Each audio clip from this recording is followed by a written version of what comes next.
Okay, I think everyone's coming in. Hello. Hello, everybody. There's two things you need to know if you're here. One is I can't see you and I can't hear you. Right. I'm going to trust that you're there and that Jay's not pulling a prank on me. I'm trying to, remove some of the videos so that we can get them all. Okay. How is perfect? I think we're getting there. We're getting there. Okay. Okay. How'd the video go? Well, there's us. Hey, I see. Unable to start video. Oh, host has stopped it. Okay, that's fine. Okay. I think.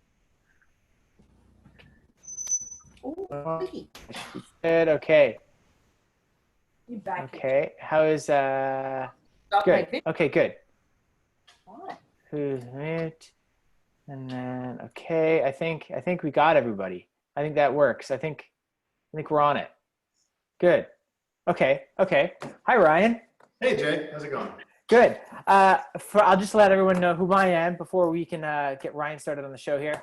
My name is Jay Whiteley. I'm a sommelier from the city and moved here a few years ago and traded my suits for boots, and in an effort to learn a little bit more about wines and productions and things. And this is Ryan. So I'm going to let Ryan talk about. Obviously, this is a three-part series in a sense.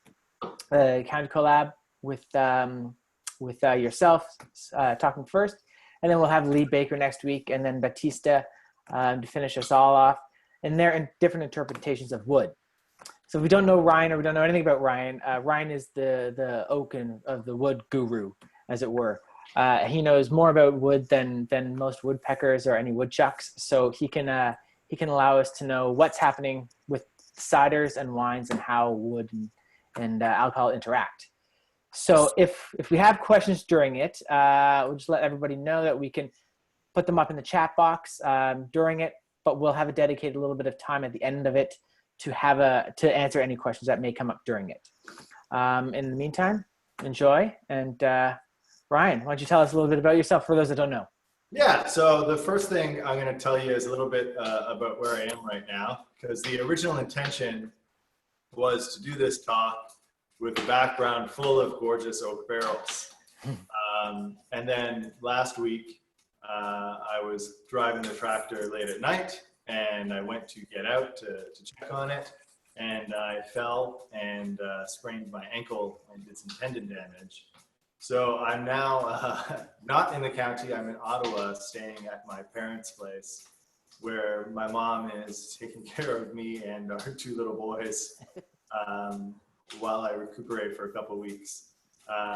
The doctor wrote on a piece of paper, like a script, that I'm banned from the farm for 2 weeks. For 2 weeks? Yeah. So I have a week left of banishment.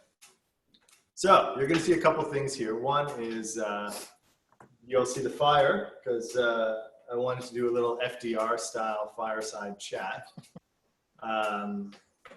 If anyone is interested, that is oak burning in there, only some of it from an oak barrel that was retired in 2015. That's been sitting on my dad's property since I used to work in Niagara. And I do want to show off, sorry, it's hard to stand. This, the most comfortable chair in the house, used to be a toilet many decades ago at my family's cottage near Aurelia. And it's the most comfortable chair to sit in when you have a sprained ankle. So that's a little information about where I am and how I got here. I own FieldBird with my wife Nicole. So FieldBird is a cidery, technically, but we make our ciders like wines. So I know a lot of people on the call are familiar with us, and I see some pretty familiar faces there. If you've dug into our stuff yet, you'll see that we tend to align more with white wine creation than we do with typical cider creation. And I like to think that comes from a place of ignorance. So I had a quarter-life crisis, and Nicole convinced me to go to winemaking school. And that's where I ended up and trained as a winemaker. And when we moved to the county, I worked as a winemaker, and then we split it off and started the cidery. But since I don't know how to make cider, I just started making wine from the apples. What are some of the differences, Ryan? Like, the differences. So for me, growing apples is a lot different than growing grapes. So we have 2 orchards that we run. And we run them biodynamically, which is like organics with a little bit of voodoo and spirituality mixed in. So we harvest based on lunar cycles more so than we do on fruit development. We do a lot of work to increase biodiversity on the farms. So the easiest way to make money in apples is to grow really small trees with lots of fruit and have them closely packed together and have nothing else in the orchard. And we do the opposite in all those things. Our trees are all full size, and everything we're planting are full size. So they'll grow to about 30 feet tall. That's pretty big. In time. And we actually interplant other species in our farm. So our orchard is a mix of apples and pears, and as of this year, black locust trees and tulip trees and raspberries and dandelions and all sorts of things. Apples need a pollination partner. So apples need a bee or a wasp or a hummingbird to pollinate them in order to produce fruit. And what we're seeing is with the growth of monocrop culture in the county and everywhere is those pollinators are dying off. So we've had to redesign our farms so that they're in perpetual bloom. So there's always something for pollinators to eat so they'll never starve to death. So apple trees bloom for about 7 to 10 days a year, pear trees about 4 days a year, and that gives us only 2 weeks. So we've had to plant this year a couple thousand other trees and shrubs that will bloom for the rest of the growing season. So we start with dandelions early in the fall. Right now we have dandelions in bloom. Next we're going to have pears, next we're going to have apples, and then after that we'll have tulip trees and then black locusts and on and on and on. So if you visit our farm, which to be frank, please don't visit our farm until this whole thing is sorted out. But if you were to visit our farm, you will always see something flowering. So there's always food for wild pollinators. And what's the average lifespan of an apple tree? Like, how long can it produce for like a? Yeah, so most trees are grown like vines. Now. Okay. They're called dwarf trees. So you probably see them driving down the highway. You'll see a lot of them kind of between the county and Toronto. There's a lot of these dwarf tree growth areas where the trees grow to maybe 6 or 8 feet tall, and they're trellised like grapevines are, but just taller. And those trees have a lifespan of about 20 years, and 16 to 17 years of those, they're producing fruit. Okay. The trees that we grow won't produce fruit for about 8 years. We've inherited about 20 acres of producing trees, and we're planting another 30 acres. But the 30 acres that we've planted won't start producing for another 8 to 10 years. But their lifespan is over 100 years. Wow. Okay. So what's the difference between those two varieties of the ones that last for 30 and these ones you're saying last for about 100? It has to do with, one thing is root development. Mm-hmm. So a large tree has a larger root development. It's more well grounded to the soil. It can handle changes in climate better. It can handle a colder winter better. The other side is with the dwarf trees, the kind of trees we don't grow, but most dessert fruit is grown on. They're pushed to produce heavily. So the idea is to get as much fruit off of them every single year as you can. Right. When you do that, the tree gets tired. And as it gets tired, it gets sick, and it's more likely to get diseased. It's more likely to die. You'll notice over the past couple of decades that even the apples available in the grocery store change. So, you know, 40 years ago, there was the red one and the green one, and there was Granny Smith. But now you're looking, you see Fuji apple, you see Macintosh, all these different things. You'll see more different kinds of apples now than before. And that's because on this kind of 20-year cycle, it aligns with consumer preferences anyways. So the orchard growers who grow like that are okay that they have to replace every 20 years because they replace with the tree they can sell those apples for more money that the market's developed for. But it's entirely different kind of farming than we do. And I'm not trying to slag it off or anything. Like, if you want to grow a lot of apples to eat, trellising them and growing them like that is a much quicker way and much more economical way to do it. But for us, yield. Yeah, you get much higher yield. To be honest, it's easier to farm. For us, the orchard serves two. One, it produces fruit, but the other is it's a living ecosystem where our kids can play. In a few years, we'll have sheep that can eat in the understory. We're trying to grow other things in there as well. And the only way we can do that is if we have tall trees that the sheep can't eat the leaves off of, and that it produces shade so that we can have other animals nest underneath them, and that we have enough space in the orchard that we can grow things other than apples and pears to increase the biodiversity. So we just have a different intentionality with our orchard than someone who's just trying to grow apples. And so just out of interest's sake, I mean, what I'd be interested to see in the chat box, what everybody's favorite variety of apple is, first of all, to eat. And then to you, Ryan, what are the characteristics that you're looking for in varieties to produce cider? Yeah. So for us, for me specifically, the two, we'll call it three biggest things we look for are the same thing we look for in high quality wine. So we want good acid. And some apple varietals have much higher levels of acid than other varietals. An example is a Northern Spy apple, and there's a bottle of a Northern Spy in the pack. It's very high in acid. And a Fuji apple is very low in acid. So for that reason, we don't use any Fuji apples. There isn't enough acid in there for us to make a cider that we're proud of with that. Okay. We also look for sugar content.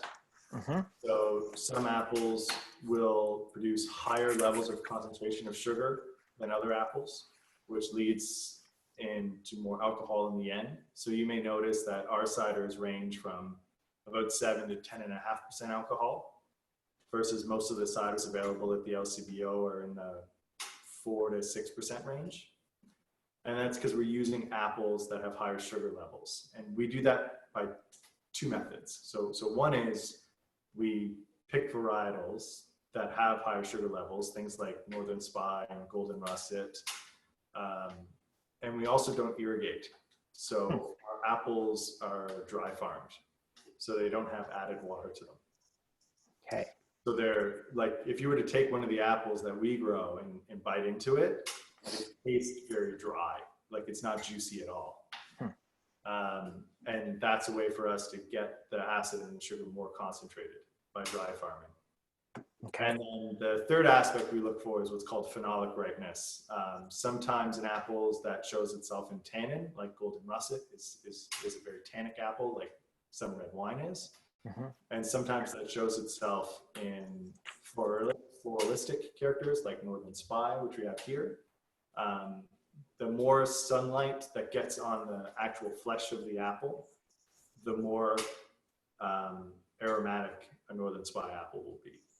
So those are the three things we kind of look for.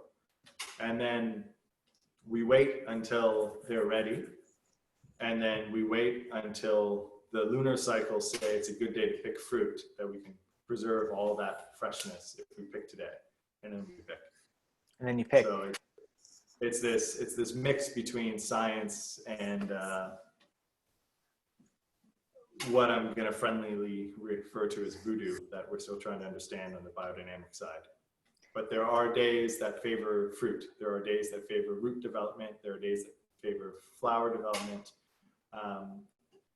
And I'm not smart enough to understand the why behind that, but I certainly see it. And we've run experiments where we've picked the same trees, picked half the fruit on one day and half the fruit on the next day, when one day was a flower day and one day was a root day. And the difference in the ciders is overwhelming. So although we're not smart enough to understand it, and there certainly are people who are smart enough, I'm just not one of them, it's something we're trying to follow. And beyond the flavors and taste of the wine or the cider was in the glass, it's very helpful for the farming anyways, right? It's a better product. It's better for the world. It's better for the earth. I think so. Mm-hmm. There are a lot of people who would disagree with me and think I'm crazy. Wow. And I respect that. Who I was 6 years ago or 7 years ago would think that I was crazy to grow like this. I got into biodynamics. By the way, everyone, welcome to the tasting where we haven't opened a bottle yet or talked about cider. Welcome to the agriculture hour. Well, it's important. There's a farm in Ottawa called, winery called Kin. And the winemaker there, his name is Brian Hamilton. And I met Brian Hamilton in October of 2014. And in October of 2014 is when I had just started wine school. And I was given an assignment to write about anything. It was a college program, and I had to take an English course, and I have a background in writing. And I had basically a blank assignment, which is write about anything you want, just like give us a writing example of something you can do. And at that time, I was taking a sabbatical from a previous career role, whatever, in Christian theology. And I looked at biodynamics and I said, that is a load of shit. And I want to learn about it so that I can figure out why it's a load of shit. Because I've read some books on biodynamics and I thought it was crazy. And in fairness, I still think it's crazy. I've just, sipped the Kool-Aid a little bit. But Brian Hamilton at that time worked at Southbrook Vineyards, and October is harvest. And I went to him and I said, I want to ask you some questions about biodynamics. And I told him straight up, I said, I'm writing this thing that I want to talk about why biodynamics doesn't work for wineries. And I just want to ask you questions about it so I better understand it. And his response was, you can ask me any questions you want as long as you help me stuff cow horns with cow shit. So the next day, I showed up to Southbrook Vineyards at that time in Niagara and sat in their shed. And Brian and I sat on upside down buckets and by hand stuffed cow horns with cow manure that were going to be buried later that day as part of one of these biodynamic principles. And there was a couple things I recognized. One is the manure we were using was fresh and did not smell bad at all. I thought it would, but it didn't. So the first question I asked him is, why doesn't this smell awful? And he told me cows that graze on healthy food, that are outside, get shade when they need to, eat grass when they need to, can drink freely from streams, and can have space to play and run, their digestive system takes care of the food that they're given.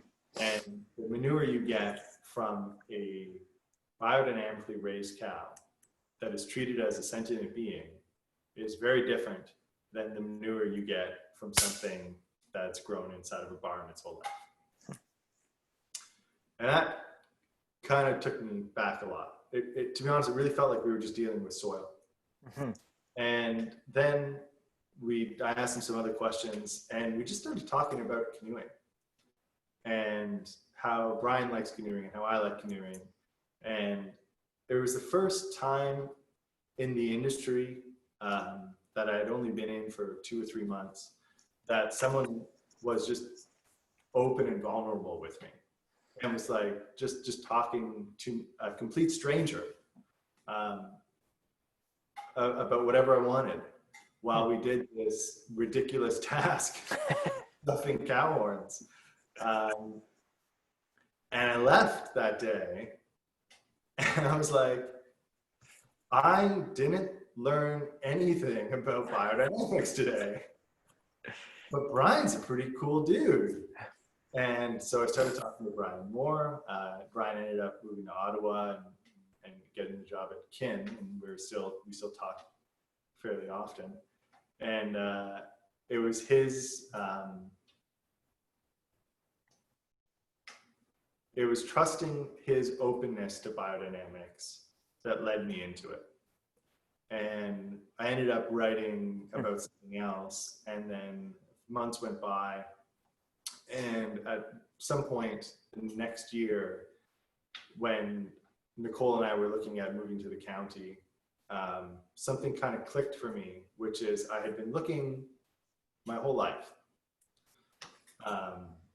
for some physical sign of a spiritual realm. And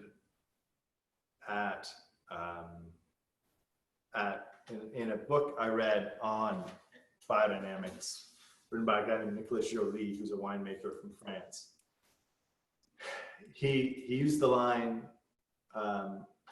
in biodynamics, a grape is more than a grape. A grape is a symbol of a realm we can't see. And that hit me deeply.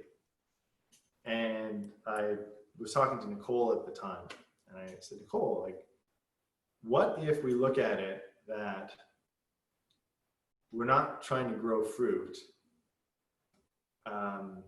we're trying to use the farm to reach a spiritual realm we can't see. And that is what started our hunt for farmland in PEC. And at that time, we didn't know if it was going to be grapes or apples or strawberries or tomatoes or lavender or anything like that. We just didn't know. But we knew that we wanted to follow that path. So how did you decide on apples then? Learning more about biodynamics, with especially a focus on long-term health of a farm. Mm-hmm. Full-size apple trees are a good fit. Mm. A giant apple tree can live hundreds of years, mm-hmm, and helps develop a whole ecosystem around it. And so we kind of ended up in apples because it was the best choice for the longevity of building an ecosystem, a productive ecosystem. Sometimes it's called something called forced agriculture, but right, we call it a productive ecosystem. So then we have the problem of, okay, so we plan to have an apple orchard. What are we going to do with the apples? Right. And I had trained as a winemaker and was working as a winemaker. So we said, well, what if we made it into wine? And that's how FieldBird came about. So you're treating it like wine. Yeah. So it's this huge, life isn't linear. It winds and it twists and it narrows at points and then explodes open.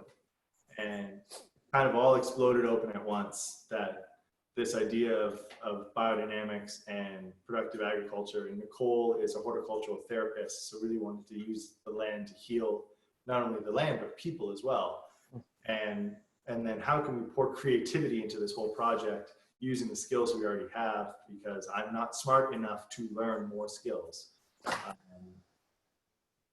And it all came down to, let's launch a cidery and see if it takes. And that was just as our son Lyndon was born 3 years ago, that we said, okay, if we're going to do this, let's do this. Let's show Lyndon what it's like to say, we have all these ideas floating around, this dream, like let's do it. Because one of two things is going to happen. Either it's going to be a successful project, something we can be proud of and that we can share with our children, or we're going to fail miserably and go down in flames. And to be honest, at the point we're at, either one is still quite possible. But the wider goal of that is that we showed Lyndon and now Aspen that we didn't push it off, that we decided this is the way we can make a change in the world. We have a background in horticultural therapy, we have a background in theology, we have a background in winemaking. We're learning how to grow apple trees, which is really hard. How can we take this? You know, we're both artistic people. I like to write, Nicole likes to paint and draw. How can we take these things and create something that's wholly us, that's wholly creative, that's wholly new? And FieldBird was a result of that. So it's neat now that, you know, we started in Kente's basement in 2017. Were those for the apples the farm that you purchased initially, or? Yeah. So very quickly, we didn't have much time before harvest, so we had to find apples and barrels and space. And so Lee Baker took us in to sell the space with us. The barrels we got were, again, mostly from Lee. I don't think I realized to this moment how critical Lee was to the birth of FieldBird. We got some barrels from another friend of ours, Thierry, and we met an apple grower in Bloomfield, and I said, this is what I'm trying to do. This would have been in May is when we started the project. So in May is the beginning of the apple growing season. So I went to him and I said, I don't know anything about apples right now, but I have friends who make cider in upstate New York, and they're telling me I want Golden Russet and I want Northern Spy, and I know you have both in your orchard. And I said, make me a deal. Don't spray those trees with the chemicals you're spraying the other trees with. Don't spray them. He must thought you're crazy. Yeah, whatever you're doing with the rest of the orchard, do. But the Northern Spy, the Golden Russet, and there's an experimental block of apples that he didn't like, that I loved, that they're all just random plantings. I said, just let those go wild this year. And whatever the quality of the fruit is off of them, whatever happens with them, I promise I'll buy the fruit and I'll turn it into cider. And he was willing to do that, which a big ask of him. A conventional farmer, to ask a conventional farmer something like that, I think he really stepped up to allow us to do it. So the first fruit we had was Golden Russet, Northern Spy, this block of experimental apples, and a few odds and ends. You know, that shared rows with the stuff that he agreed not to spray. And that was our vintage 2017. So we pressed them at the orchard there, and then we fermented them in sharing Lee's cellar. And which is what we have. Maybe we should open this 2017 Northern Spy. If you're not drinking already after listening to me talk about biodynamics, so I don't have a watch on, but I don't know, and that's an hour and a half. If you're not already halfway drunk, you're doing this wrong. But yes, I mean, as a nice segue into where we were, these apples are from Bloomfield, and this is your freshman effort. Yeah, the 2017 Northern Spies freshman effort. The first one we released. The end of the story is the grower agreed to sell to us a year later. So we now own the orchard that we were leasing trees from. So we have our Bloomfield farm, which is where our production center is now, where our barrel cellar is, and where we manage our producing trees, as well as we've planted a bunch of new trees. And then we also have a farm just up the street from Batista's house. Batista's winery, which we can talk about later. 2017 Northern Spy. Yeah, so tell us about this Northern Spy, Ryan. What do we need to know about it? Okay. What's the difference between the Northern Spy here and the Russets? And those are the two that you used, right? This cider is exclusively Northern Spy, 100%. Okay. It's a 5-barrel blend. So there's 5 different barrels of Northern Spy apples, each fermented in a different style, each aged independently, and then I blended them just before bottling.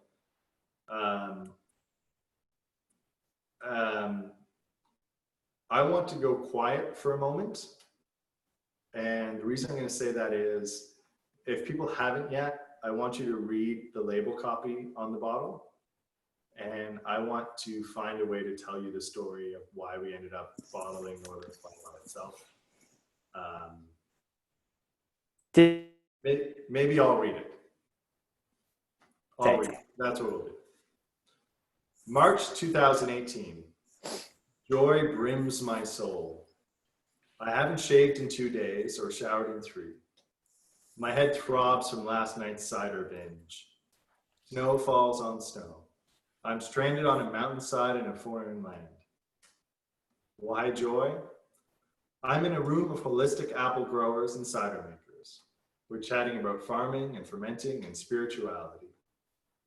I was nervous to share this cider last night, like inviting Vincent to see my finger paintings.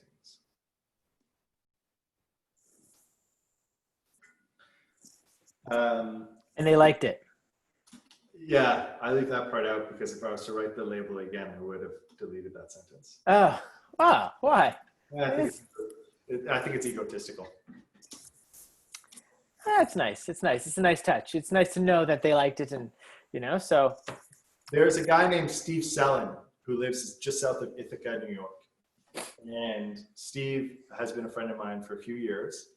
And as I got into cider, I started drinking his cider whenever I could get it. And basically the only way I could get it was to go to New York State twice a year and buy a bunch of it and bring it back. He has a cidery called South Hill Cider. Steve is a fascinating human being. He's a semi-retired bluegrass fiddle player who opened up a cidery kind of along the same lines as us, kind of pulling stuff together, working out of odd spaces, working with other growers, trying to create cider that is more wine-like. And we shared a friendship over that. And as I tried to learn more about apple growing and more about biodynamics, there's a semi-secret meeting that happens every year in the Berkshire Mountains in Massachusetts in February at this cross-country ski hill, where up to 30 they describe themselves as holistic apple growers meet once a year just to talk about apple growing. And usually what it is, it's an hour or two, it's a day and a half, and it's usually about an hour or two of apple growing talk, and then just drinking each other's ciders for the next day and a bit. Sounds like a good time. It's a good time. And 2018 was the first year that I went. It took me 2 years to get on the list, to get invited, because no one had ever heard of me or knew who I was or wanted a Canadian there to begin with. But Steve pushed to get me invited. So Steve was kind of like my in. And the Northern Spy is Steve's favorite apple. And at the time we had some barrels of Northern Spy sitting in the cellar that I was going to blend with the Golden Russet barrels to create a blend between the two. But for Steve to kind of like thank him for getting me into this thing, I made up a case of blended Northern Spy. I just took the barrels and I blended, 20% from this, 20% from this, 20% from this. and I made a case of Northern Spy cider, and I gave it to him when I arrived, and I said, this is the only single varietal Northern Spy cider I'm ever going to make.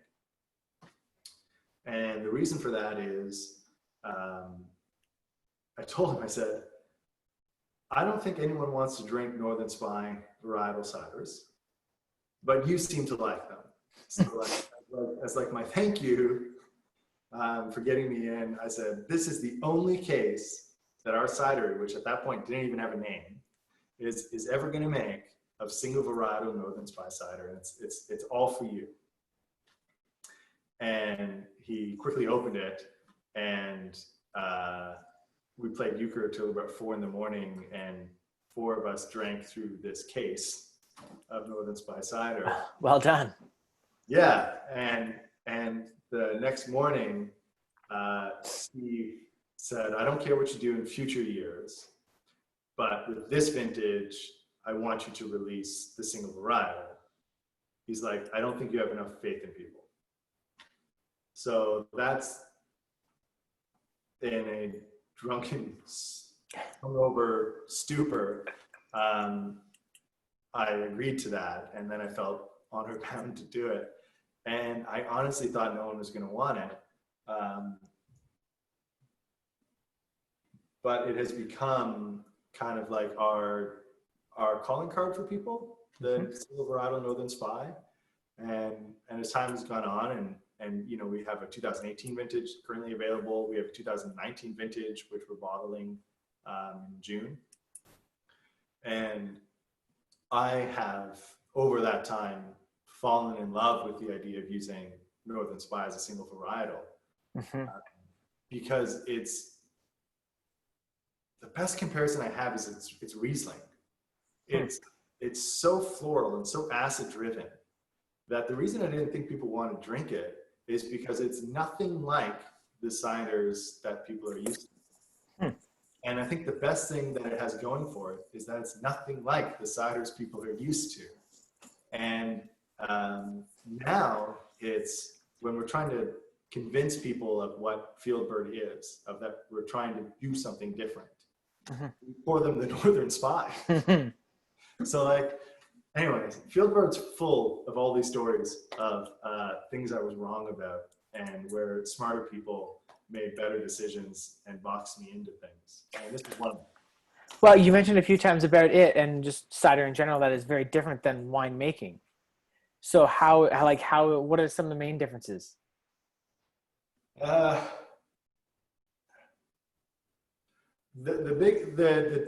two biggest challenges we have, we use oak in everything. So everything we make touches oak in some way.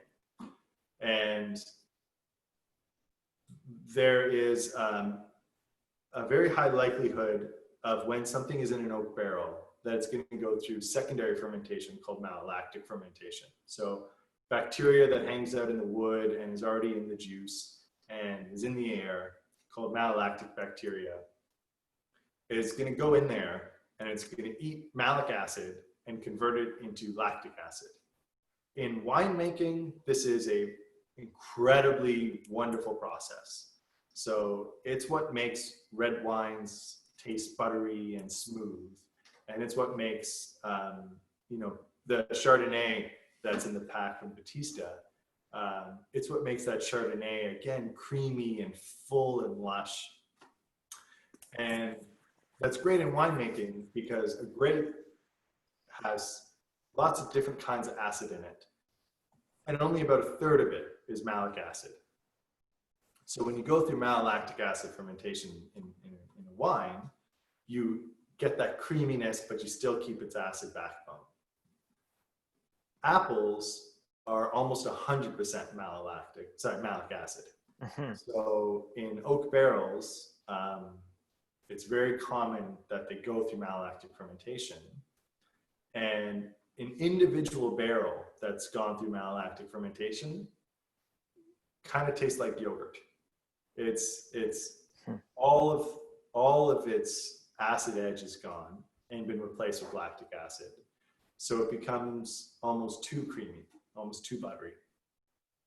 So the biggest challenge we have with our barrel program is making sure that at any given year, somewhere between a third and half of our barrels go through malolactic fermentation and the other half don't.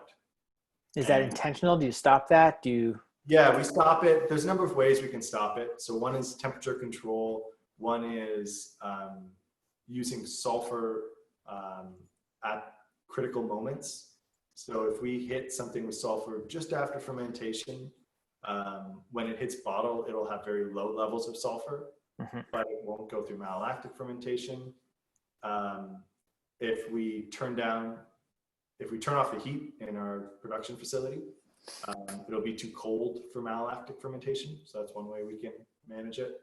Right, because in the wineries, often in the spring, they'll start kicking off in the spring because it heats up and the mallow kicks off. And so you stop that, and in some of them, and others you inhibit it or allow it to go. So, I mean, I guess, you know, what I love about this conversation,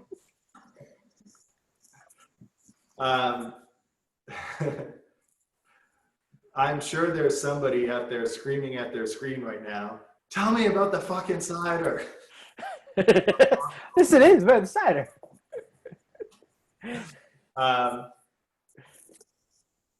So let's talk about it in case it is noticeable. 2017 Northern Spy was 5 barrels. 3 of them we stopped from going through malolactic fermentation, and 2 of them went fully through malolactic fermentation. When you were in the cellar and you tasted one of the barrels that had not gone through malolactic fermentation, it tasted like lemon juice. It was overly acidic and super lean. And if you pulled from a barrel, one of the 2 barrels that went through malolactic fermentation, it tasted like someone squeezed a bit of lemon juice on the clear liquid that forms on the top of Greek yogurt, kind of like that. So neither one of them in themselves, both were palatable, both were good, but neither one of them was complex. So we take this element and we take that element, and we have 5 different elements, 5 different barrels, 5 different life forces, 5 different ferments, 5 different sets of aromatics, 5 different acid profiles. And when we blend them together, we end up getting something that got layer upon layer upon layer. So the goal for us is that every time you smell the Northern Spy, every time you taste it, you're going to find something different. And Jay, what you find is going to be different than what I find. It's going to be different than what Rick finds. It's going to be different than what Kirsten finds. It's always going to be different. And that is something we stole from winemaking. So good wine is made of not just one tank ferment or one barrel ferment. It's good wine, and Lee can talk about this next week because he is the best I know at it.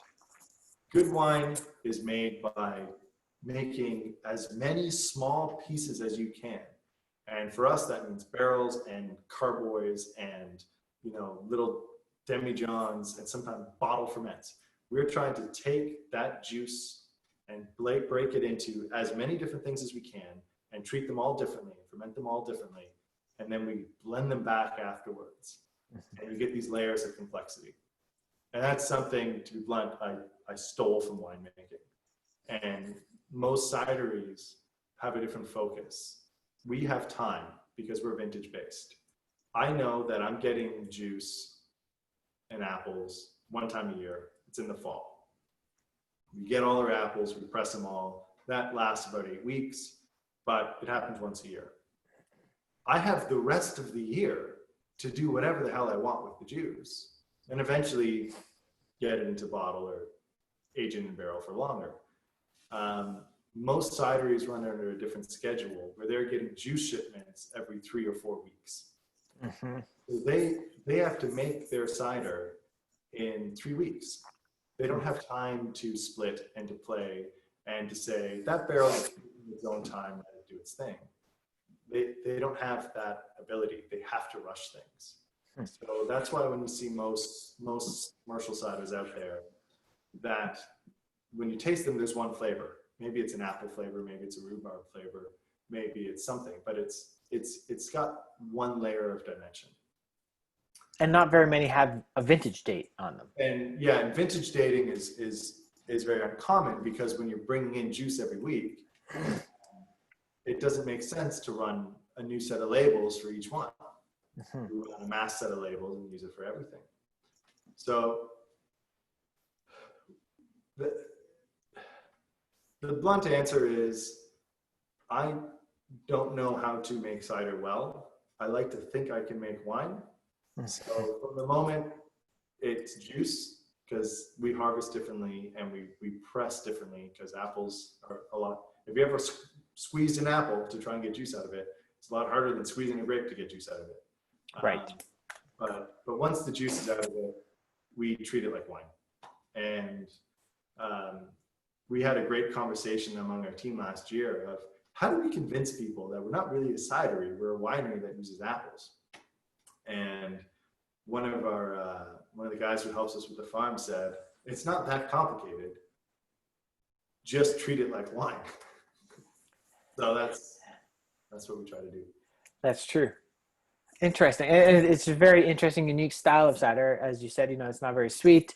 Often ciders that we see commercially in the LCBO or where have you, just the average commercial cider is very different than this. And it's quite lovely. And we can talk later about the vintage, but that it spent time in 5 different oak barrels. What did each of those, because we're supposed to be talking about wood and barrels and oak, what did each of those barrels, not maybe each individual barrel very specifically do to them, but generally speaking, what did they bring to the party? Yeah, when we started FieldBird, we had a 14 barrel program. 4 of those barrels we bought new, and 10 of those barrels we got from Lee. And each of those barrels is made from different wood, from different forests, is toasted in different ways, and is different sizes. And to get down to the brass tacks about it, each of those matters a little bit differently.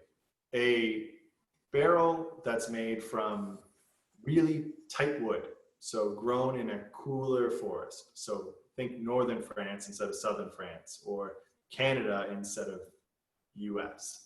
A forest that grows slower has tighter grained wood.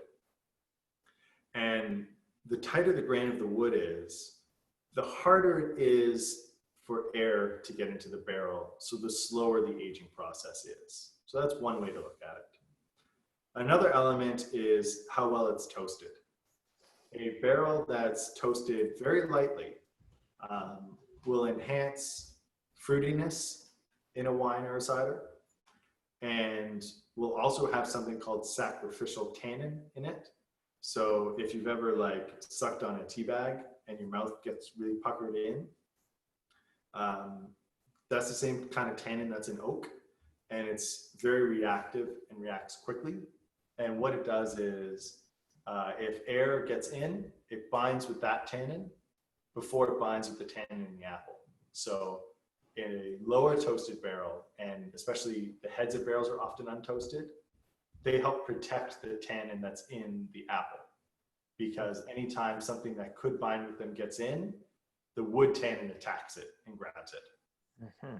A heavily toasted barrel, though, the more you toast it, you start developing different kinds of aroma. So things like caramel and vanilla, and even smoke as flavor components the heavier you toast things. Generally at FieldBird, we use very tight grain barrels and very low toasted barrels. We only have a couple of barrels that are in the medium toast category, and we have nothing that's past medium. And you want that, you're looking for lighter toasted barrels because to do the tannins? Yeah, to protect our tannin and to increase florality. I really like things that are floral and pretty. And I'm selfish in the way that we make cider. So we make cider that I want to drink. Then the size is the next big choice we have. So a small barrel. During fermentation, when sugar is converted to alcohol, it produces carbon dioxide, but the yeast also produce heat. And a small barrel will let that heat out of it easily, and a big barrel traps that heat because there's so much more of it being produced. So a small barrel, say a 50-liter barrel or a 100-liter barrel, will ferment at a much colder temperature than a 600-liter barrel. We have a few 600-liter barrels. And the differences there is a colder ferment preserves more aromatics versus a warmer ferment produces more texture and body. So we try to mix and match them. So when we split up our components, we're putting some in very light toast, some in medium toast, some in American oak, some in French oak, some in big barrels, some in small barrels. And each of those add a different level of complexity. And then when we blend them, we get a little bit of everything. So, and those are some very, so similar to winemaking in a sense. Yeah. And the use of oak barrels. And do you have a particular favorite? I do. Yeah. It's actually,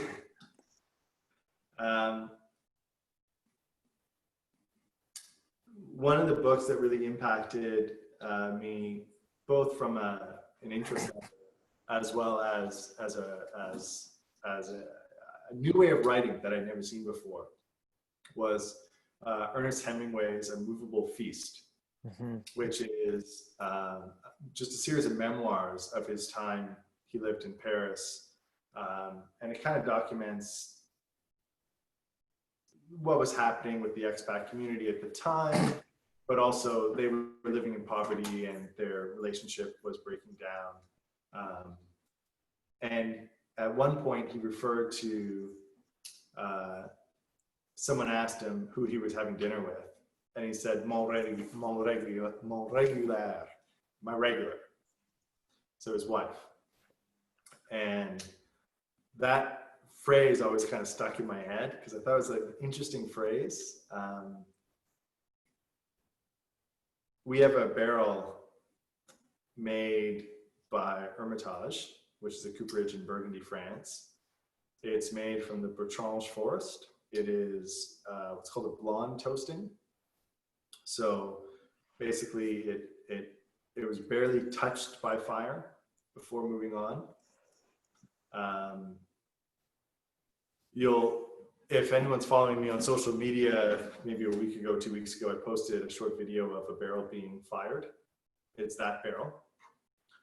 It's extra thick staves. The staves aged, normally barrel staves age for 2 years outside before barrels being made. This was 4 years, and that helps with tannin development in the wood itself.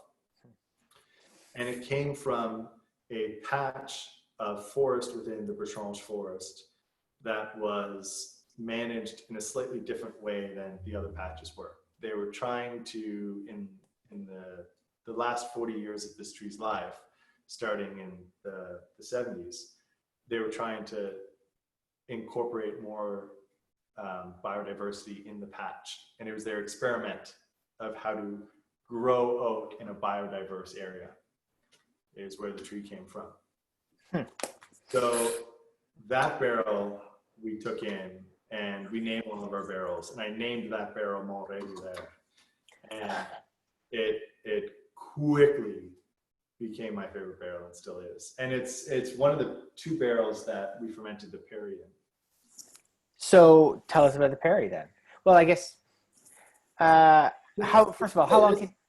This is really boring if I'm just talking and I see a yellow thing flashing on the screen. Are there questions I can answer? There's nothing coming up. I haven't seen any questions here. Okay, is there anything there if I bored everyone to death? But feel free. Feel free, guys. Are people drunk enough yet?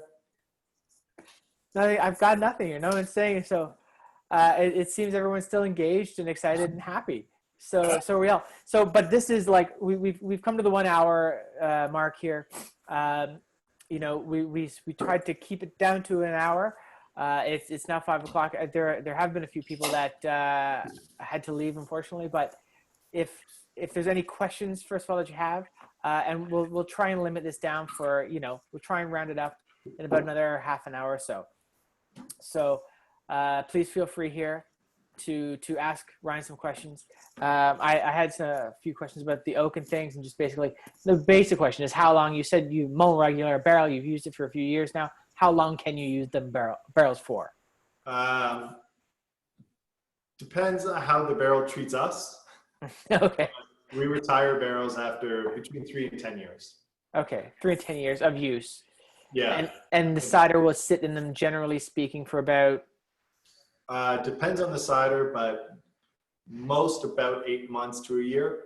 8 months, so it's a little less than wine. Wine's usually about 12 to 18-ish. Yeah, we don't have enough physical space to store everything, so we have to get most of our volume empty before the next vintage comes in. Right. But we do carry over some stuff. I have some I have some golden russet from 2017. I'm still barrel aging, and it'll be about 3 years in barrel by the time we bottle it. But that's not your typical Well, barrel we're program. learning what our typical is. Fair We're enough. seeing what's best. Seeing what's best. And because the framework that you have, the archetypes that you have around the world are not very common. It's not, this is not the average style of cider that we see commercially, is it? No, and to be frank, we don't know what we are yet. We're still young. We have 2 vintages available. We don't know who FieldBird is in 5 years, let alone 10 years. Right.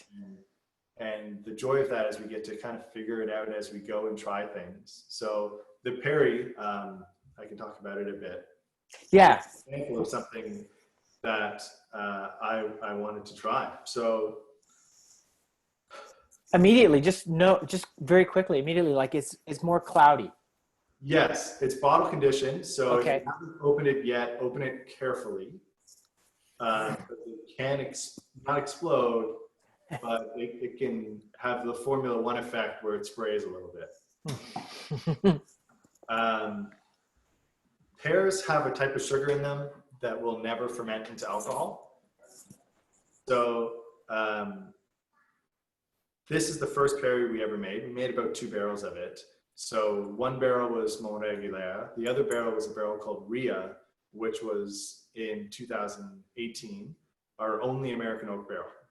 And I bought it out of guilt because I had made fun of American oak barrels inside for a while. And I said, as part of my penance, I'm going to buy an American oak barrel and I'm going to use it somehow. So I used it in the Perry program. So I had these 2 barrels, both of them were new. So this is 100% new oak, which is something I would normally not do anyways. But I felt I had to use the American oak barrel, and I really wanted to use the Mon Regular. Okay. So I was like, I'll give it a go. And I knew that this was going to be a sparkling because I like sparkling Perrys. We're about to have a still Perry, but it's not out yet. But this was going to be sparkling. I knew that going in. So went through first fermentation, so the sugar converted into alcohol, and then aged in barrel. And then one morning in mid-January, I think, of 2000, it would have been mid-January of 2019, so a few months after harvest, I went into the cellar, and when you ferment in bottle to get the bubbles like that, you have to add a yeast culture and a little bit of sugar because the yeast has to eat that sugar to produce carbon dioxide that's trapped in the bottle. So early in the morning, I went into the cellar and I mixed in the sugar and I built up a yeast culture and I added that, and we were just getting ready to bottle when the whole system broke down. So we couldn't. So very quickly, I had this Perry that was now had extra sugar and extra yeast in it and was gonna ferment whether it was in bottle or not. So to do something with it, so we threw it back in the barrel and hoped for the best. And then in March of 2019, so about 2 months later, and I kind of stayed away from it because I was pretty afraid of what was going to happen. I was pretty afraid of what was going to happen because it had the potential to ferment really quickly in barrel like that, and then lose all the complexity and the prettiness I really liked about it. So I just stayed away from it. I didn't touch it for a month or so. It was about a month and a half later that we moved out of Lee's cellar and into our FieldBird building. And we moved them as barrels. I still hadn't tried it yet because I was just terrified. I was like, I know I screwed this up. I had one chance and I screwed it up. So it was kind of like embarrassing for me, and I didn't actually tell anyone about it. Other than Amelia, who works with us, who knew about it, and Lee, who knew about it. I didn't tell anyone that I had screwed up like this. And then it had sat, and there's an idea in biodynamics that, well, I talked earlier about fruit times and leaf times, but there's also something called inopportune time. Inopportune time is when the farmer is not supposed to do anything. Don't even go into your field. Just sit on your ass and think, because anything you do out there is going to make things worse. And that's one of the things I like about biodynamics, because sometimes you get too close to a problem, and you spend your whole time trying to fix it. And if you would just take a step back for a few days, you'll come up with a solution that would work. So Easter, from sundown Friday until sunrise Sunday, every year is an inopportune time. And the farmer, in our case, the farmer cider maker, isn't allowed to do anything other than sit and to think. And at the time, Nicole's brother was visiting us from Calgary. And I'm sitting there and I'm thinking, and I start thinking about this Perry. And what the hell am I going to do with it? And then I was saying, I think it was like Saturday night, Alex, my brother, and I were talking. And I said, you know, we're pretty slow on Easter morning. We usually don't do like chocolate and stuff until like noon. I was like, how do you feel about bottling some Perry with me? It's like, I'm not allowed to do anything until sunrise, but we can set it up so like as soon as the sun hits the horizon, we bottle this stuff. And it should only take us like, there's not a lot of it. It's like 500 bottles. I was like, it'll probably take us like 2 hours. Famous last words. Yeah, would you do that with me? And he, I think out of guilt for staying with us, said yes. So then we texted, we need one more person. So I texted someone late on Saturday night and I said, would you meet us at the farm at like 6:15 tomorrow morning? I want to bottle this thing that you don't know about. So that's how the Perry came to be. And because it had so much yeast activity, it had gone through first fermentation and had gone through secondary fermentation in barrel when it wasn't supposed to. And it was at that point like 20% lees. Like there was so much yeast in there. Right. Add any yeast for it. We just had to add a little bit of, we have a source for organic biodynamic sugar. So we added a little bit of biodynamic sugar, and then we just gravity filled bottles from sunrise until like 9 in the morning when Nicole came out. At the time we were staying at the farm because we had some, our house in Wellington, we had some work being done. So we were staying at the farm.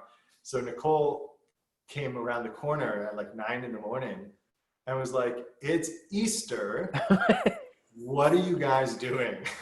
Where's the chocolate? Yeah, we're like, we're almost done. So then we bottled the last bottle, and Lyndon was supervising us. There's this great video Of course. bottling, and Lyndon just watching the whole thing.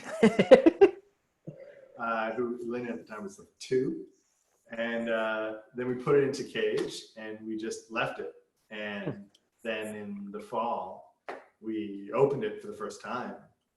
And I was like, I don't know what happened in the life of this Perry, because like I was in love with it a year ago. I avoided it as much as possible, and I tried to brush it under the rug one Easter morning. And it's my favorite thing we've made. It's pretty tasty. So I guess the lesson I learned from that was to break stuff more often. Well done. So can I ask some questions here Yeah. that are coming up here? First of all, that answers the unfiltered. First of all, with this specifically, we have some people eating old cheddar, and there's somebody else wondering what the favorite food pairings might be for either of these bottles. Okay. For the Northern Spy, whatever you can fit the most amount of butter into. So I don't care if it's a pasta dish or like a fish dish. There's this great dish from Northern Normandy that I don't know the name of, and if I tell you it, I'll just lie anyways. But it is cod that's poached in butter and cider, and then steamed with mussels, and then covered in liquid butter, and then served like that. And so by the time it hits your plate, it's like half fish and half butter. And we make it at home maybe once a month when we have a caloric need. And it's easily the best pairing for the Northern Spy. But whatever you're making, if you're trying to pair some food with the Northern Spy, whatever it is, just add more butter. And I don't mean like a little more butter. I don't mean like, oh, that's, be a little risky, add an extra tablespoon. I mean, challenge yourself to cook a meal with a pound of butter. And just take the whole damn pound and find a way to get it into that meal, whether that's on Brussels sprouts or in pasta or whatever. Squeeze the whole pound into that meal. And the Northern Spy will taste good with it. Hey. The Perry, spicy, which came as a shock to me. We did a dinner with the Break Room in Belleville and Idlewild, where they paired it with dim sum. And so that flavor mixture was phenomenal. And we found like with dim sum, and especially with like, if you look at pork is too. So I don't know if anyone from Idlewild is on this call. I hope they are, so I can tell the world how amazing their food is. But they have something I'm not going to say the name of, right? So if you're here, please correct me. But a pork ball, which is like shredded pork inside this pastry, and it's steamed. Like steamed dumpling buns, like bows.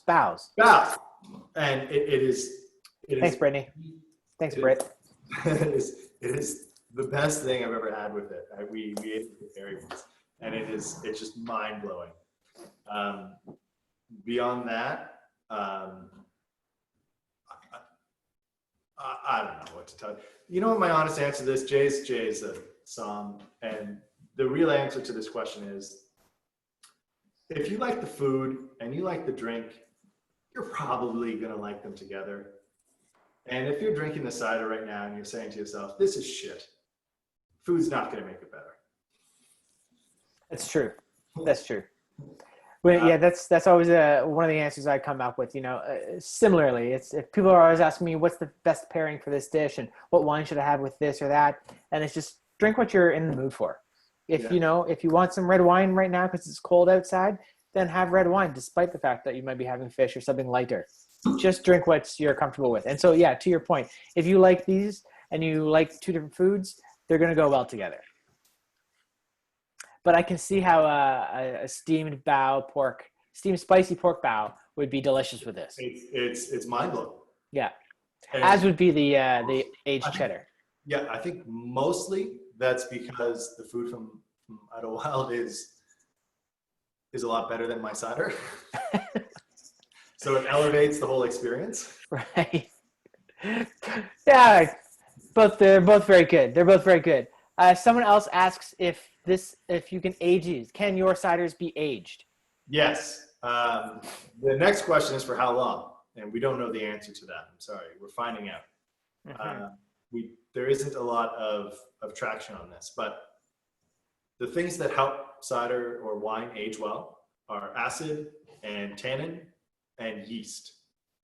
So most of our ciders now are unfiltered. So they're bottled surly. The Perry is a perfect example of that. It's full of yeast. That yeast will protect the cider for decades to come.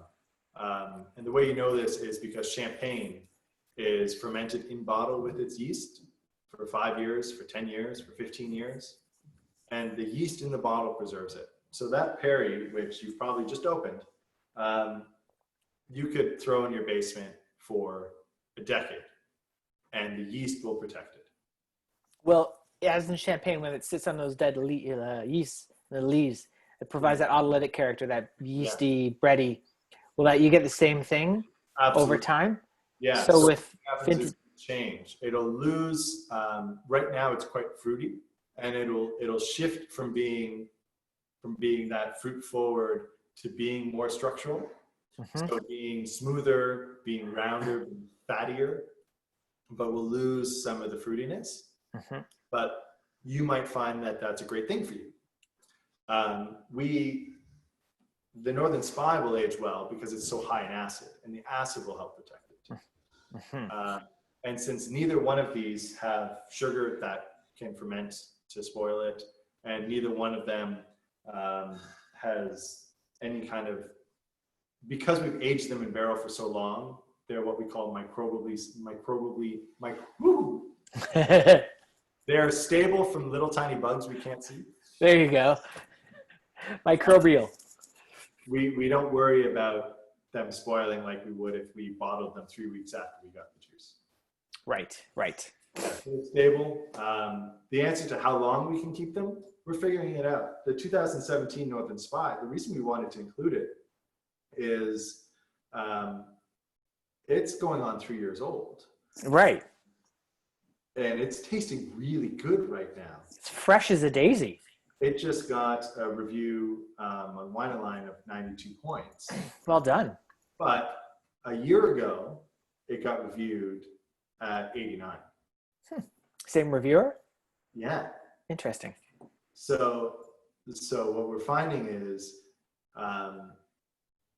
now we're actually, to be honest, we're actually intentionally holding some product back that we bottle, and we hold it in our warehouse because we're finding that it's not only aging in barrel, but it's developing further in bottle in ways that we really like. We have available just now, we just kind of released it, our 2018 Northern Spy, but I like the 17 more right now. Next year, I'll probably like the 18 more than the 17 or the 19.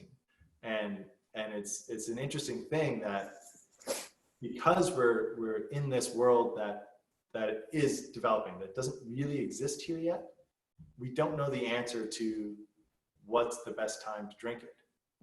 But we do know that we're on an upward curve right now. The 17 is tasting, I think it was good when we released it, but like we have proof, if you will, through wine critic reviews that it's tasting better now than it did a year ago. Interesting. So it's kind of fascinating for us to try and figure out what do we as a company do with that information. And you create a baby, and right now we're getting very close to bottling our first still Perry. And I'm like, I want the world to fall in love with still Perry. For me, it's like I want to get this out there. Like we're ordering the labels for it right now, and like I'm like, I just want it out in the world. I want the world to see it. I want the world to fall in love with still Perry. And Nicole is telling me, she's like, if you want the world to fall in love with still Perry, you should bottle it and wait 6 months. It's true. And it's like, I don't want to do that. I want you to have still Perry now. And you can't get it at the LCBO. They won't sell it. And I can't find it anywhere else. I'm proud of that. But Nicole's convinced me that now, I'm sorry, you have to wait 6 months, but I have to wait 6 months. So we'll commiserate together. We'll have to wait. I just want to clear something up here with Sam. He's asking about Bretty or Bretty. when we were talking about autolytic characters and laying on the talysis and laying on your dead yeast cells, as bready, as in what we would eat. Brettanomyces is something different. It's bad. We don't want that in wine. We want more bready, yeasty, biscuity, toasty, brioche characters in aged champagne. Or I guess I'm assuming that that's where Perry would go if we left it on its leaves before we. Okay. Another question we have here is what we could expect if we ordered the 19 Charmat Perry by comparison. Oh, they're completely different. Oh, can I tell you about the 19? So the first thing I need to tell you about the 19 Charmat is it is another story of where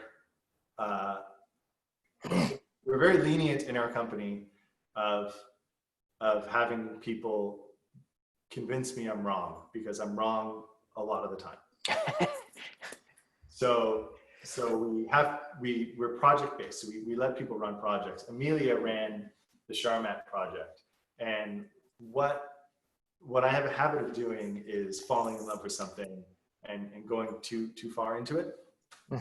And I wanted, because this Perry, which we released in the fall, like, remember I told you I tasted it for the first time in September. I hadn't tasted it since I tried to bottle it the first time in January. And I loved it. And immediately I said to myself, we have to make as much Perry as possible. Forget cider. We're just gonna make Perry. And we're gonna take every Perry we can and we're gonna ferment it. And we're gonna make still Perry, and we're gonna make champagne style Perry, and we're gonna make bottle conditioned Perry, and we're gonna age Perry for a while, and we're gonna make fortified Perry. And I just started putting a lot of pressure on our team, maybe unfair pressure, to highlight Perry's. And the thing is, we physically ran out of space in the cellar. So how we process fruit into juice is we have a mill which turns the apples or the pears into kind of like a cold applesauce. And then we have an accordion press which presses the applesauce into juice. And once it's juice, it either needs to go into a barrel, preferably, or a tank. And if it goes into a tank, it's into a tank until we can get it into a barrel. And toward the end of harvest, we were sitting on somewhere in the neighborhood of 3 tons of pears and physically no space in barrels or a tank. So Amelia had this idea of, well, why don't we ferment it like red wine? So red wine is in between the grinding and the pressing. Red wine is fermented with the skins. So you ferment in the in-between in bins. And it was the end of harvest for wineries, so we were able to borrow a couple bins from friends. And we ground the pears, put them into bins, and did like punch downs on them like you would ferment Pinot Noir. And that was out of necessity, in the sense that I got overexcited about pears and didn't stop to run the calculations on cooperage and tank space. That was fair, yeah. And at the same time, it kind of fits into this idea that we're having of like, we don't actually know what FieldBird is going to be, so we should try as many different things as possible. So the idea of skin fermented pears was pretty cool. So Amelia ran this skin fermented pear program, which involved, and Mel, our cellar hand, helped her with it. And between the two of them, they were doing punch downs and pump overs 2-3 times a day, like you would for a farm. And this is the end of harvest when everyone's like exhausted. Amelia actually had a fractured wrist and ended up, I don't know if I should tell this story publicly, but she got so frustrated with trying to do the skin fermented pears with this cast on that she cut the cast off herself. just to make sure that the skin fermented pears were perfect. And they were incredibly, by the time we had, because when you ferment with 80%, so 20% in space. So if a barrel is 228 liters, you only put 200 liters in it. But once it's done ferment, you fill it. So by the time these pears were done fermenting, we had space left because we were compressing things. So the skin fermented pears could find homes in barrels and a tank or whatever. By that point, they were done. We had space for them. But they had such a different texture and like flavor profile to anything we've ever tried before. A similar difference between red wine and what, like if you've had rosé Pinot Noir versus Pinot Noir red wine, how different they are. This is how different the skin fermented pears were from the regular pears. And we were looking at it, and now we're sitting in a position where every single barrel and tank is completely full, which is kind of a cool position to be in. But that also means that we can't do anything in the cellar, because you always need at least one thing empty so that you can rack into the empty thing and Right. the next thing, the next thing, the next thing. Now we're looking at it going, okay, everything's full. So we have a new problem, which is we can't do anything. We can't physically move any cider anywhere because we have no way to move cider. Right. So Amelia came up with this idea of, hey, what if we sent it to Lighthall Vineyards and did a Charmat process there? So Charmat is a way of making sparkling wine in essentially a giant pressure tank, a pressure cooker. So it's that process of adding a little bit of yeast, a little bit of sugar, and you do it in a closed tank. And it all ferments together in a closed tank in a couple of weeks. And then you filter it and bottle it. And it increases fruitiness substantially, because you have this like really aromatic flavor, and nothing blows off. It's all trapped inside of there, and it gets all trapped inside of the perry, and then it all gets trapped inside the bottle. And so that's what we ended up doing to clear up some space. So it was almost like these pears were always kind of like in the way. We didn't have space for them in harvest. We didn't have space for them after harvest. Lighthall had an opening for us to use their Charmat system. So we said, yeah, let's do it, and let's try it. And it was tough for Amelia to convince me to do a Charmat cider, which again is something I was clearly wrong about. Which, as a point of comparison, the most common wine we'd find on the Charmat method would be Prosecco. Prosecco, yeah. So, I mean, there are some obviously high quality Proseccos that are made in the more traditional style but predominantly, generally speaking, all Prosecco is made in that same method to preserve the fruit and everything else. So, yeah, most cider is made by putting it in a similar type of tank, but rather than fermenting it, just injecting carbon dioxide in like they make cola. My concern was that Charmat maybe was too close to that. It's a different process, but it uses similar equipment. And I was worried if we were drifting too far from the idea of a winery versus like a brewery. And Amelia asked me what I drank at home. And I said, oh, I drink a shitload of Prosecco. oh, right. And she's like, do you think that's wine? And I was like, okay, let's do it. Yeah. So yeah, we had worked with Glenn at Lighthall to produce that secondary ferment in the bottling, and it is like a total fruit bomb. And because it was skin fermented, it has this like rich texture, and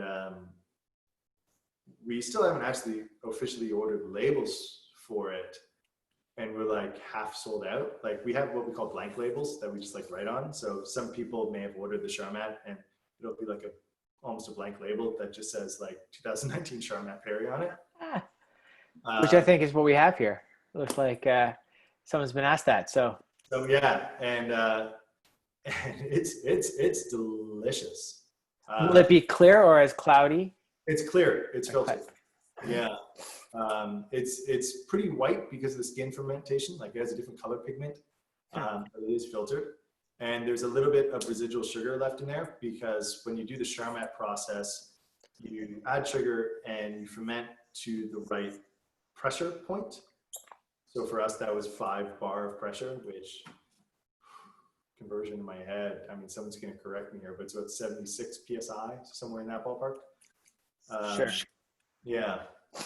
And so when you hit that pressure point, we stopped it. So there's a little bit of sugar left over. And yeah, I really like it. And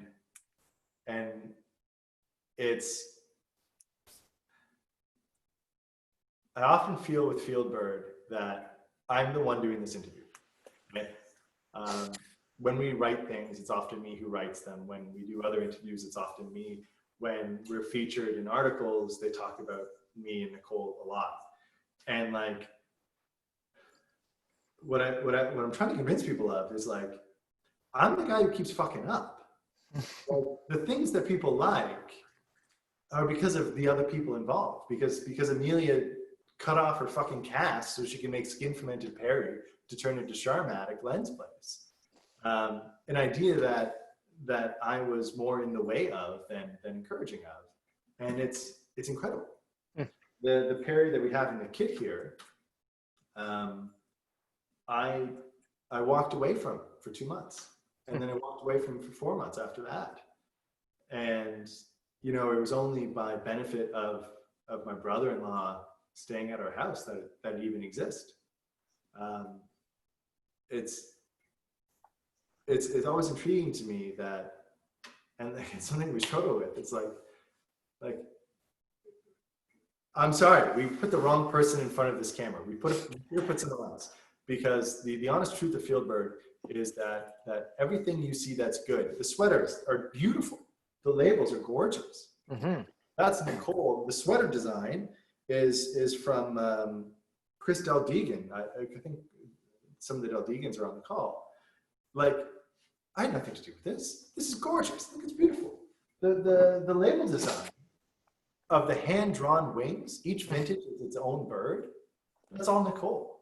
When you go to the farm, which again, you're not allowed at the farm for a few months, okay? We're clarifying that. When you go to the farm, it's flowers and gardens and animals, and it's alive. That's all Nicole. And when you look at like, what are the interesting things that are coming in the pipework, it's our bottle conditioned perry, which exists because Alex was at our place. It's the Charmat perry, which exists because Amelia stood up to me at like 6 different occasions to convince me that this is what we should be doing, and clearly it was, because it's amazing. And like, and then it's Brian Hamilton sitting in a shed making me stuff cow horns with manure, telling me about canoeing to try and win me over to biodynamics. In every step, I've gotten in the way. And what we're learning is I should shut up more. And I say that after talking for an hour and a half.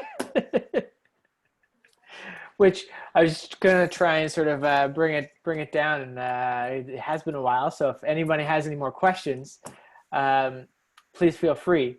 But we should be kind of wrapping things up, I feel, as soon as perhaps people have places to go and other things to do and dinner to be had, or maybe not. I don't know. But we can't keep Ryan here forever. Your fire's almost out, and we're probably out of barrels. Oh, there we go. More staves. All right, we'll show you that. The barrel stave that came with your kit was from a white wine barrel. So you'll see that there's not much color degradation between it. So that's the inside, where you'll see there's a nook on some of yours. And the outside, you'll see some ring marks from the steel hoops that kept it together. But the white wine and the cider doesn't really affect the color of the barrel. This is a stave from a Cab Franc barrel. So you'll see that the color actually soaks into the wood. So I mentioned earlier about sacrificial tanning. This is a symbol of it in action. So sacrificial tanning, in addition to binding with other things, binds with color. So this is a Cab Franc barrel from 2015. And that color, the red color you see there, is proof that this was a lightly toasted barrel, and that's the sacrificial tannin doing its work, both protecting the wine and reducing its color. Interesting. Does anybody else have any questions about anything? Someone's asked about Brettanomyces. Is it okay in cider?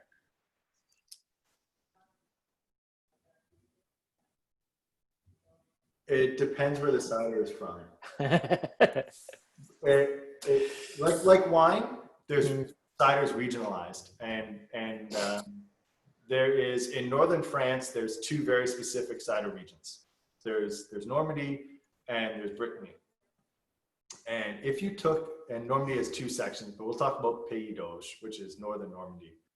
And if you look at a cider from Pays d'Auge, and you'll sometimes see, sometimes the LCBO will bring some in around this time of the year, but I haven't seen any yet.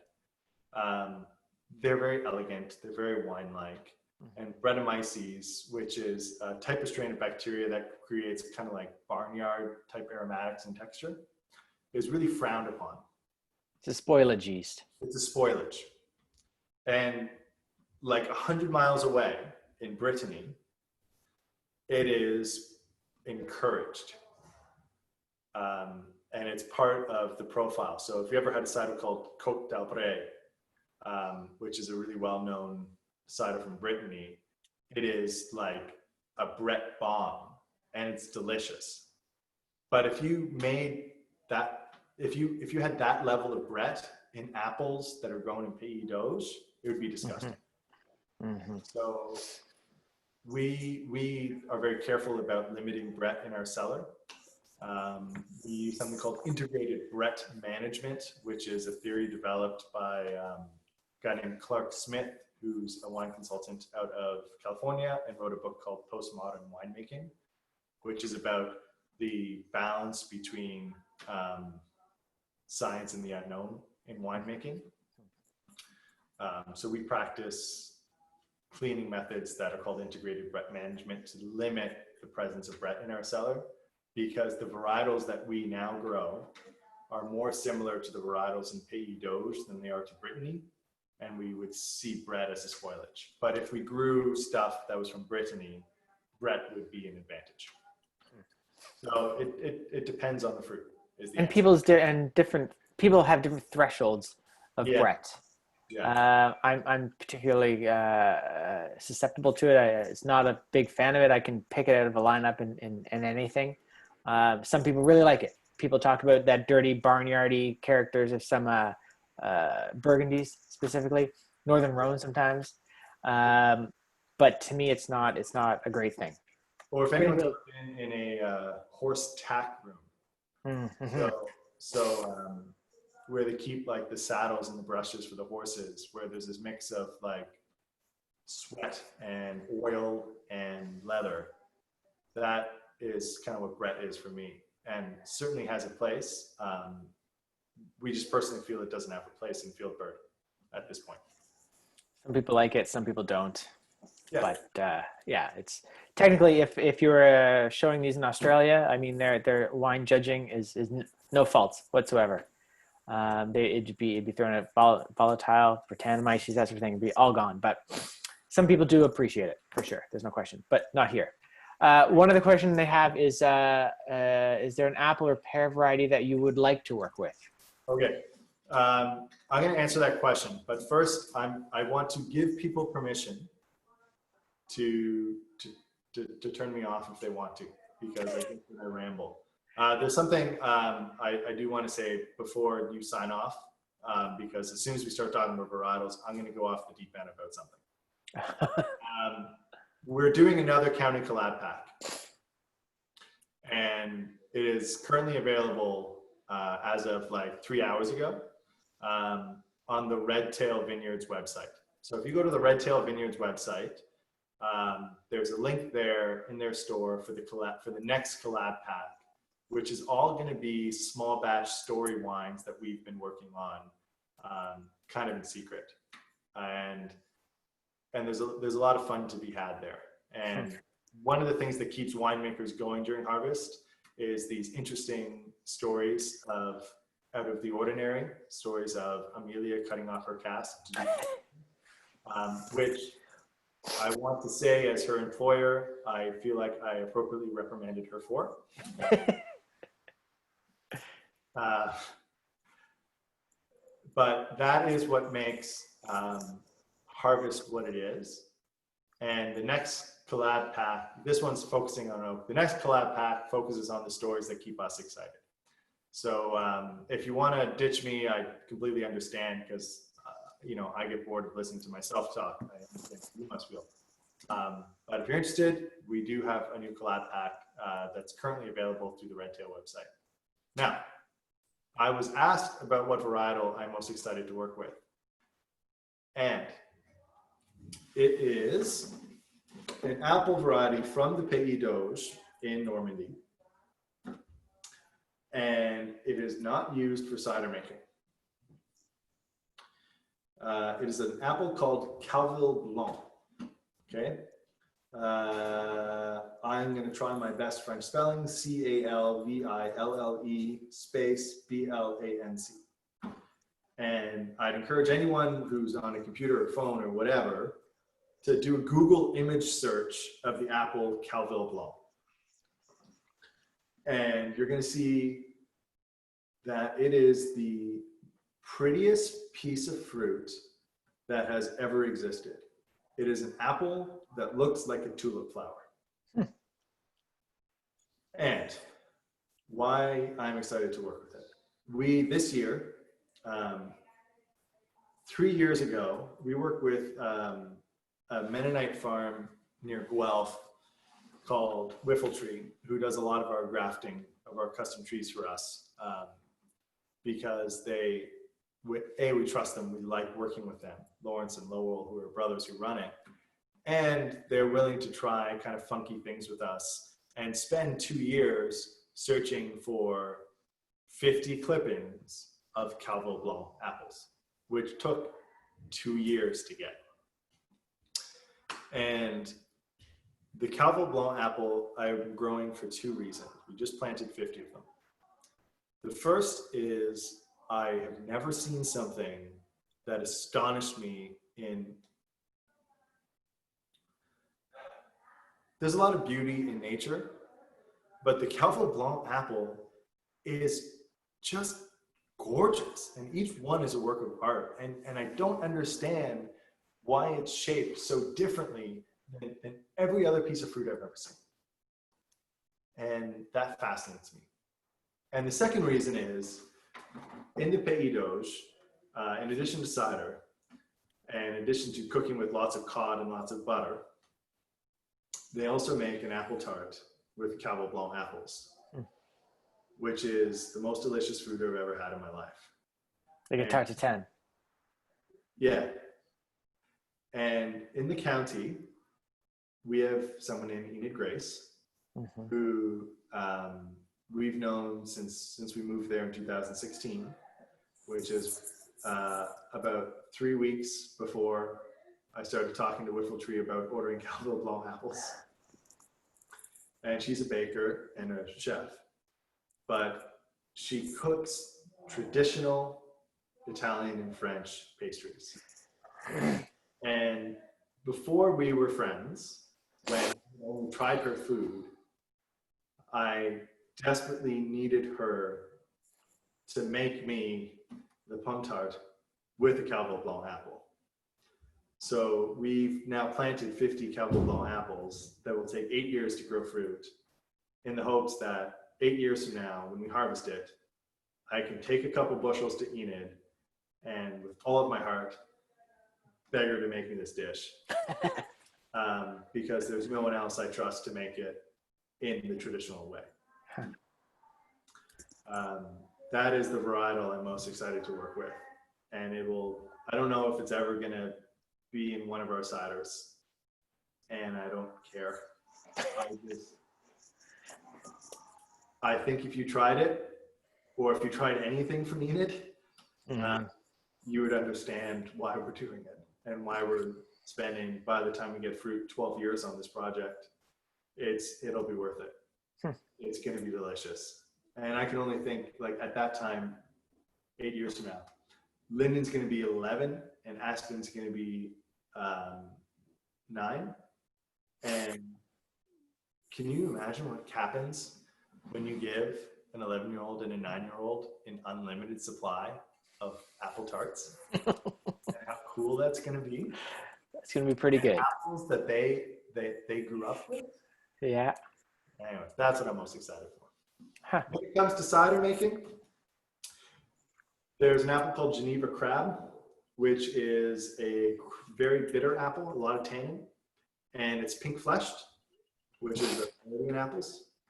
And we're going to make, again, 7-8 years when we get fruit from them, we're going to be making a Geneva Crab cider that will be bright pink, super fruity, and delightfully tannic. And the reason we're doing that is Steve Sellon, at one of his orchards on South Hill, south of Ithaca, grows Geneva Crab. And when they're in bloom, they're absolutely gorgeous. And if part of FieldBird is to enhance beauty in the world, there's few trees that I can think of better than the Geneva Crab. In addition to that, it makes red apple juice. The juice that we get from it is bright red, and That'll be cool. kind of cool to work with too. Yeah, that'll be very cool. Interesting. I guess we should wrap this up. Some people are leaving. Some people are going to get dinner started. Other things. Some have left to get their dogs out and stuff. So I guess we should. It's almost been 2 hours. So you're quite a raconteur, indeed. It's very lovely. It's very lovely to hear your stories and to share with us. So I thank you. Everyone else is very excited about it. If anybody has any questions, I think we'll be following up. I feel Britt will be following up with everyone and you yourself as well. And we'll also put out some more links to the next county collab with the short stories and things. We could probably just take a whole afternoon with Ryan's storytelling abilities, and we could sit down and have a case of cider ourselves, and let us enjoy some of the stories you've got then. So, but in the meantime, thank you very much for myself and I'm sure Ryan. Yeah. So and thank you, Jay, for hosting this and shutting me up when I needed to be shut up, which is an ability that's well admired. My pleasure. Thank you. And thank you everyone for hanging out for a little while. It's been a lot of fun. I really enjoy it. And thanks for just on a personal note, Lee came up with this idea of the county collaboration when COVID kind of hit. And Lee, Batista, and I are really close and talk with each other several times a day. And about an hour before this, Lee called me just to check in to see how I was feeling about it. And this morning I talked to Batista because he wanted to know what I was going to make for lunch. And I just want to thank you for supporting us as a group as we're trying to figure out what all this means for our businesses, and know that we were overwhelmed by the level of support that we got, and we're really appreciative of it. So thank you. It's been good. It's been strange. Strange times indeed for everybody. So awesome. Okay. Bye-bye, everybody. Bye, everybody. Thank you very much. I hope your ankle gets better soon from Allison and from myself as well. So I hope you're feeling better and on the mend, and we can see you back in the farm in another week, right? Yeah, in another week. Okay, good. Bye. Okay. Thanks, guys. Bye.